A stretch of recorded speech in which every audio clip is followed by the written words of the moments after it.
আমি বিশেষ করে যুবকদের পায়ে হাত দিয়া বলতেছি, তুমি জানো না আবার তুমি শবে বরাত পাবে কিনা, তুমি জানো না তুমি রমজান পর্যন্ত পৌঁছবে কিনা। আমিও জানি না যে আমি রমজান পর্যন্ত পৌঁছবে কিনা, আমিও জানি না আগামী 1 বছর পরে শবে বরাত পাবো কিনা। আজকের রাত্রটা হলো কালার রাত্র, নিজেকে রঙিন করো। ঘ্রাণ না নিতে পারো তো কমসে কম তুমি নিজেকে রঙিন করো, হাঁটুর ভিতরে মাথা দুটা ঢুকাও আর নিজের গুনাহগুলাকে স্মরণ করো যে আমি এতটুক বয়সে কত কত গুনাহ করলাম, ডেলি কতগুলা করি, কতগুলা করলাম। কালকে আল্লাহ যদি আমাকে মাফ না করলো তাইলে আমি কালকে আল্লাহর রসুলের হাউজে কাউসারে দাঁড়াবো তো দাঁড়াবো কি কইরা? যদি বিতাড়িত করে দিল তাইলে আমার হবে তো হবে কি? দ্বিতীয় হলো আমি আল্লাহর কাছে যায় দাঁড়াবো কি কইরা? কি কইরা দাঁড়াবো? আমি একটা হাদিস থেকে কাহিনী দিতেছি, হাদিসের না হইলে এটা দিতাম না।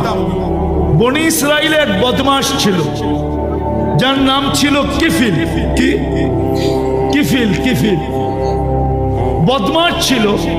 সে প্রতি রাত্রে জিনার পিছনে বর্তমান টাকায় 50 থেকে 60 লক্ষ টাকা খরচ করে, আর এটা তার নেশা ছিল। আল্লাহ তাকে এত টাকা দিছিলেন যে পাহাড় পর্যন্ত তার টাকার সামনে হার মানত। একদিন এক মেয়েকে নিয়ে আসছে, তো কামরার ভিতরে ঢুকায় বলতেছে আমি প্রস্তুতি নিয়ে আসতেছি।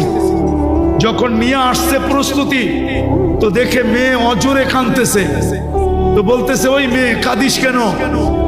আমি তো তোকে টাকা দিয়ে নিয়ে আসলাম, তুই নিজেই আমার হাতে ধরা দিলি, আমি তো তোকে জোর করে আনি নাই। তো মেয়ে বলতেছিল শোন কিফিল, আমি বাজারি মেয়ে না, আর এটা আমার পেশাও না, যেই কোনো বিপদের কারণে আমি তোর হাতে ধরা দিতে বাধ্য হয়েছি। কিন্তু কাঁদি কেন জানিস? কালকে এই চেহারাটা আল্লাহকে কি করে দেখাবো? এতটুকু কথা তীর মারলে মনে হয় কিফিলের দিলে এত জোরে লাগতো না। এতটুকু কথা এত জোরে লাগছে, কিফিল একটা চিৎকার দিয়ে মাটিতে পড়ে গেছে। বলছে বোন, একদিনে তোর এই অবস্থা, এখন পর্যন্ত কর্ম তো ঘটে নাই। নিয়ে আসছি বটে, কর্ম তো ঘটে নাই, তাই তোর এই অবস্থা, কালকে আমার কি হবে? সে একটা চিৎকার দিয়ে মাটিতে পড়ে গেছে আর বলছে বোন, তোর কথা তীরের চেয়ে বেশি আমার দিলে লাগছে। আমি হাত তো দূরের কথা, তোর গায়ে আঙ্গুলও দিব না, টাকার থৈলি তোকে দিয়া দিলাম, কিন্তু একটা অনুরোধ করতে ভুলবো না। বলছে সেই অনুরোধ কি? বলছে তুই চোখের পানি দিয়ে আল্লাহকে একটু বলে দে না যে আল্লাহ যেন আমার তওবাটা কবুল করে। আমি তওবা করলাম। ওই রাত্রেই কিফিল মারা গেছে।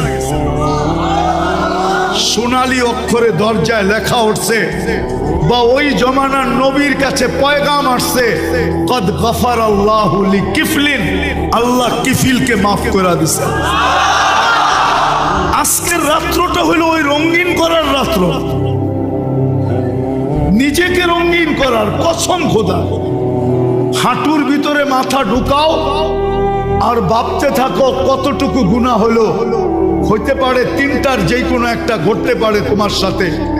ভাবতে ভাবতে ভাবতে ভাবতে যে আমি কালকে আল্লাহ রসুলকে এই চেহারাটা কি করে দেখাবো।